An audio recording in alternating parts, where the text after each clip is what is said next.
Hello everyone and welcome back to Yokai Footy Shorts for another week. My name's Megan Waters. Everyone likes to call me Megsy though. This is Andy Cracker and we call him Cracks and we say this every single week. But brother, what a round of football that was. There was only 6 games played but there was absolutely no shortage of entertainment. That's right, spot on sis, and it all started off on Friday night up at the Gabba with the Lions taking on the Saints and had a great win. Saints were good late but unfortunately weren't able to get the job done. The Bulldogs showed some good form in other games we're going to speak about a little later on. Yeah, and geez, how about those Sydney Swans? They do not seem to be budging from the top of the ladder as it stands. I do not know what it is going to take to knock these guys off, but they're just absolutely flying at the moment, which is great to see. But look, the Comeback Kings are at it again. I wasn't actually in front of a telly watching this game. I was checking in on the scores through the app, and at three-quarter time, you're looking at it going, North Melbourne are leading by 54 points. What is going on? This could be one of the great victories for North Melbourne, and then you check at the end, and they've done it. They get up by 1 point, brother. Yeah, you're spot on, Megs. I had to turn it up and make sure that I was hearing it right, that the Roos were in front by that margin. But if there was any team that was going to come back and win the game of footy with that kind of deficit at that three-quarter time, it was going to be the Magpies. And to their credit, they stuck to their guns and they were able to get the job done by a point. Very disappointing, though, by the North Melbourne. That was certainly one that got away. Yeah, and bit of a shout out to Nick Dacos. I know we talk about him quite a lot, but 29 disposals, 2 goals. But Bobby Hill, he was insane. He kicked 5 goals and he took this screamer. He literally almost went through the roof of Marvel with that mark. Definitely mark of the year. Nothing's going to compare with that, surely, brother. I think his head's a little bit sore. He got up that high, bumped the roof of Marvel. And how about this mark late in the last term as well, to be able to go back with the courage and to be able to take that mark and, more importantly, finish the goal. This week's Yokai moment. It was an absolute star yesterday at Marvel Stadium, Megs. We absolutely love our brother Bobby Hill here on Yokai Footy Shorts. Now, I want to go to the GWS and Port Adelaide game next. What an arm wrestle this game was. This was an important win for the Giants as they'd lost 5 of the last 7 matches, so they needed to get some points on the board this weekend. How did you see this one play out? Yeah, obviously one that they needed to win, Megs, to try to get their season back on track. They have been able to, they started so well, but unfortunately for Port, they've been really inconsistent. Their form's been up and down. Had opportunities late in the last quarter. They had probably 4 shots on goal that they were missed and very gettable.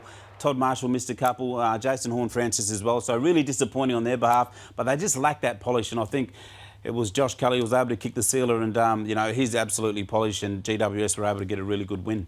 Well, from Sunday Arvo Footy, I want to take it back to Saturday Arvo Footy at the MCG. Over 92,000 packed in to celebrate the one and only Dustin Martin's 300th. And that first goal he kicked, the entire MCG erupted. I'm so grateful I had the opportunity to get to this game. It was very special to witness one of this game's all-time greats be spotlighted in such a loving and adored way. It really had finals-like atmosphere about it. And although the Tiggies didn't get the chocks, I think this game meant a whole lot more than that to them. Yeah, you're spot on, Megs, and he's an absolute star and he was well celebrated throughout the week and what he's been able to do, but taking nothing away from Hawthorn, they have been absolutely outstanding. Marby Orchol to be able to kick 4 against his old side, but then even throughout the midfield, you've got Will Day, you've got Newcomb, Amon as well, D'Ambrosio in the back line, Weddle, Sicily as captain as well. They've showed some great form and playing some great footy, so probably behind Sydney, the second informed team in the comp at the moment, I would have thought. They are certainly having some sort of run at the moment, the Hawthorn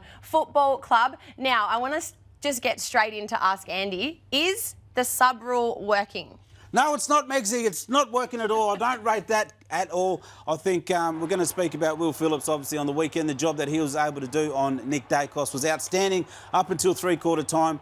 And then Alistair Clarkson said it's a tactical sub. I didn't like that at all. Changed the momentum. Dacos had an outstanding last quarter. Pies got the job done. Riley Sanders, probably in his 4 or 5 first games, he was playing some really good footy and he was subbed out as well. And you can obviously see that it was a bit distressing. He didn't like that call. I don't like it. And especially when people make their debut. They get their families over. They make a big fuss throughout the week on socials, jump a presentation, and then all of a sudden they're sitting on the bench most of the game as sub. Scrap the rule. 5 on the bench. Get rid of the sub, Megs. I love your work and I love your passion, and it is hard to watch footage like that back, seeing the disappointment in his face. But look, before we go, I just want to throw back to Dreamtime at the G and the amazing work that our partners at AAMI have done by contributing 7,000 tickets to the match between Richmond and Essendon to different First Nations community groups and organisations. They've committed to funding again in 2025, and I know that Dreamtime has only just happened, but we're already looking forward to being back